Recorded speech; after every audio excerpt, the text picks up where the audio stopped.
It's inevitable. Accidents will happen in the laboratory. Accidents, by definition, are unforeseen. But your knowledge of lab safety will help minimize the likelihood of accidents. And in this lesson, we'll talk about safety equipment found in the lab. These items may help you save a life if and when an accident occurs. When working in a lab for the first time, look around and identify the location of the safety equipment. Every lab must contain a safety shower and eye washing station. Both should be tested weekly to ensure they're working properly and water is clean. If a chemical or flame exposure has occurred, yell for help and immediately move to the nearest safety shower. Remove the saturated clothing and thoroughly drench the affected skin under the shower. If your clothes or skin are exposed to flame, then drench your entire body and have someone call 911.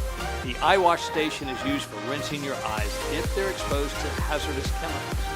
Hold your eyes open and thoroughly rinse for at least 10 minutes. The next piece of safety equipment is the fire extinguisher. There are 4 types of fire. Class A fires consist of ordinary combustibles, like wood, cloth, and paper. These fires can be extinguished by water or general-purpose extinguishers.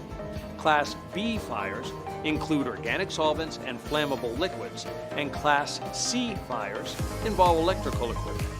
Class B and C fires must be smothered with chemical foam extinguishers. Putting water on these fires will only make matters worse. Water will actually cause the fire to spread, and you can even electrocute yourself. Class D fires involve combustible metals, which aren't very common in the lab. That's why most labs contain dry chemical fire extinguishers, which are installed close to the exits. Dry chemical extinguishers are effective against Class A, B, and C fires.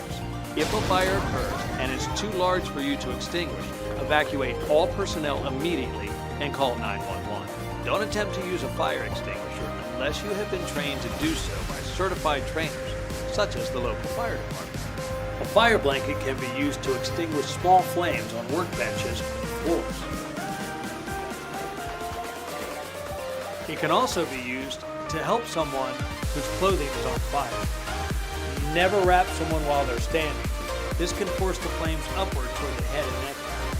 Instead, help the person to the floor, wrap them in the blanket, and help them roll until the fire is out.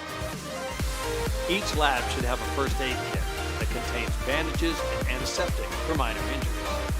Evacuation routes should be posted near the exits. It's important that you know multiple evacuation routes in case one is blocked. Another helpful piece of safety equipment is the chemical fume hood. It's a ventilated, enclosed work area that protects you from toxic vapors. Turn on the exhaust fan.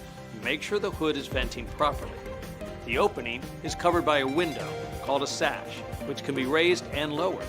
For most applications, the sash should be open to either 8 or 16 inches. Never store chemicals under the hood, and always clean and remove materials when you're finished working. Test your safety equipment regularly to make sure each item is ready in case there's an emergency. In our next lesson, we'll examine how your behavior in the lab can help keep you and your coworkers safe.